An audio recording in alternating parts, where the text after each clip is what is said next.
Apa itu partograf? Partograf adalah catatan grafik mengenai kemajuan persalinan untuk memantau keadaan ibu dan janin. Partograf digunakan sebagai elemen penting pada setiap persalinan kala satu fase aktif. Partograf membantu untuk menentukan dan memutuskan apakah bisa dilakukan persalinan normal atau persalinan dengan tindakan. Partograf dapat digunakan di semua vaskes yang melayani persalinan dan harus dibuat secara rutin oleh penolong persalinan. Pencatatan selama fase aktif persalinan. Halaman depan partograf.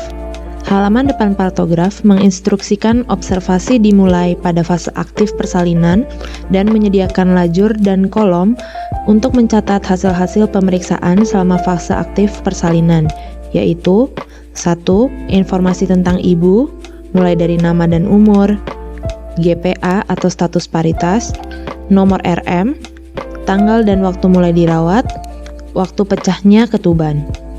Kedua, kondisi janin, DJJ, warna dan adanya air ketuban, penyusupan atau molase kepala janin. 3. Kemajuan persalinan, yaitu pembukaan serviks, penurunan bagian terbawah atau presentasi janin, garis waspada dan garis bertindak. 4. Jam dan waktu. Waktu mulainya fase aktif persalinan, waktu aktual saat pemeriksaan atau penilaian. 5. Kontraksi uterus. Frekuensi kontraksi dalam waktu 10 menit dan lama kontraksi dalam detik. 6. Obat-obatan dan cairan yang diberikan seperti oksitosin, obat-obatan lainnya dan cairan IV atau infus yang diberikan. Dan 7. Kondisi ibu, mulai dari nadi, tekanan darah, dan temperatur tubuh serta urin. Nomor 1. Informasi tentang ibu. Lengkapi bagian awal atau atas partograf secara teliti pada saat memulai asuhan persalinan. Waktu kedatangan tertulis jam atau pukul. Tambahan, nama dan umur suami serta umur kehamilan. Catat juga waktu pecahnya ketuban. Selanjutnya, denyut jantung janin. Nilai dan catat DJJ atau denyut jantung janin setiap 30 menit. Setiap kotak di bagian atas partograf menunjukkan waktu 30 menit. Skala angka di sebelah kolom paling kiri menunjukkan DJJ. Catat DJJ dengan memberi tanda titik pada garis yang sesuai dengan angka yang menunjukkan DJJ. Kemudian, hubungkan titik yang satu dengan titik lainnya dengan garis tegas dan bersambung. Kemudian, warna dan adanya air ketuban. Nilai kondisi air ketuban setiap kali melakukan VT dan nilai warna air ketuban jika selaput ketuban pecah. Catat temuan dalam kotak yang sesuai di bawah lajur DJJ.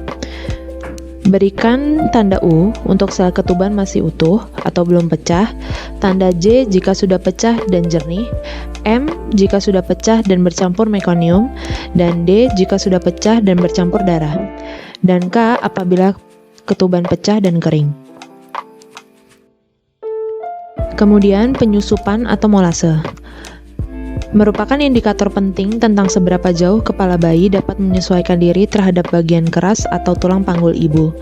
Semakin besar derajat penyusupan atau tumbang tindih antara tulang kepala, semakin menunjukkan resiko CPD.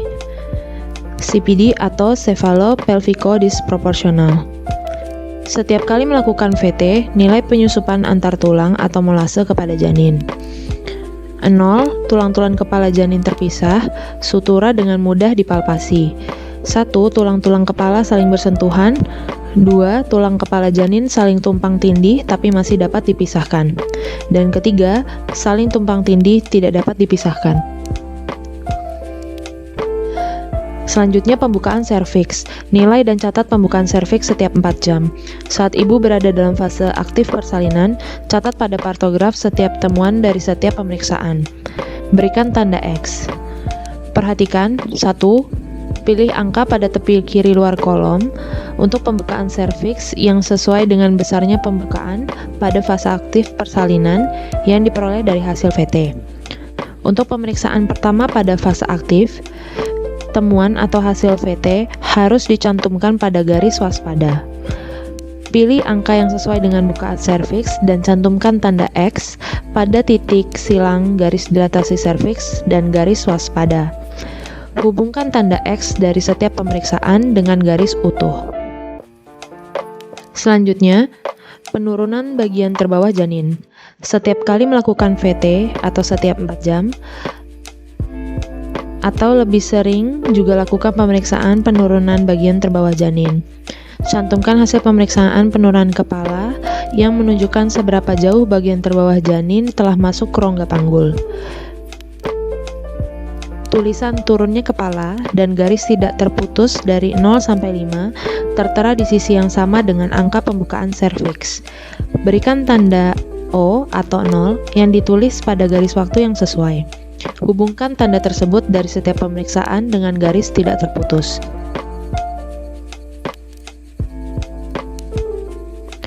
Kemudian, garis waspada dan garis bertindak.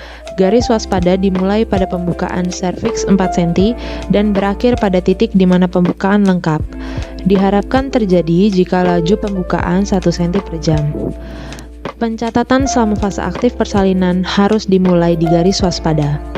Garis bertindak tertera sejajar dan berada di sebelah kanan, berjarak sekitar 4 cm dari garis waspada.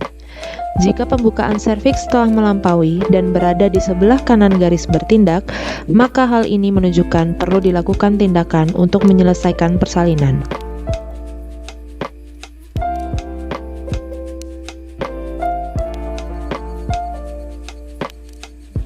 Kemudian, waktu mulainya fase aktif persalinan. Di bagian bawah partograf, tertera kotak-kotak yang diberi angka 1 sampai 16. Setiap kotak menyatakan 1 jam sejak dimulainya fase aktif persalinan.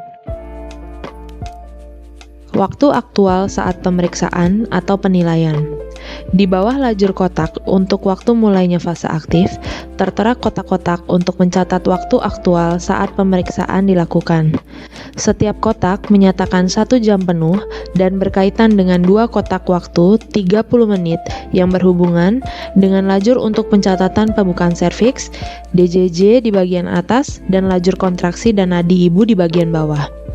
Saat ibu masuk dalam fase aktif persalinan, cantumkan pembukaan serviks di garis waspada, kemudian catatkan waktu aktual pemeriksaan di kotak waktu yang sesuai. Kemudian, kontraksi uterus. Di bawah lajur waktu partograf terdapat 5 kotak dengan tulisan kontraksi per 10 menit di sebelah luar kolom paling kiri. Setiap kotak menyatakan 1 kontraksi, dan setiap 30 menit, raba serta catat jumlah kontraksi dalam 10 menit dan lama kontraksinya dalam satuan detik. Nyatakan jumlah kontraksi yang terjadi dalam waktu 10 menit dengan cara mengisi kotak kontraksi yang tersedia dan disesuaikan dengan angka yang mencerminkan temuan dari hasil pemeriksaan kontraksi. 1.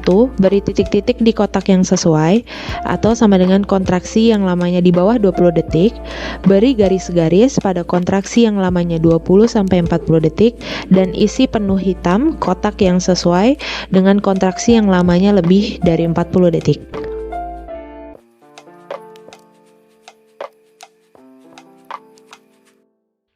Kemudian, obat-obatan dan cairan yang diberikan. Oksitosin, jika tetesannya drip, didokumentasikan setiap 30 menit, jumlah unit oksitosin yang diberikan per volume cairan infus dan dalam satuan TPM.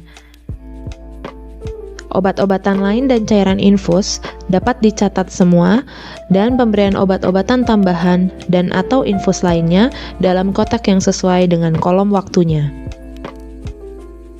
Kemudian, kondisi ibu, yaitu nadi, tekanan darah, suhu. Angka di sebelah kiri berkaitan dengan nadi dan tekanan darah ibu. Nilai dan catat tekanan darah ibu setiap 4 jam selama fase aktif persalinan. Beri tanda panah pada partograf pada kolom yang sesuai. Nilai dan catat suhu tubuh ibu setiap 2 jam dan catat pada kotak yang sesuai. Volume urin dan protein serta aseton. Ukur dan catat jumlah produksi urin ibu sedikitnya setiap 2 jam atau setiap kali ibu berkemih. Dan jika memungkinkan, setiap kali ibu berkemih, lakukan pemeriksaan protein dan aseton dalam urin. Sekian penjelasan tentang pengisian partograf, sekiranya dapat bermanfaat.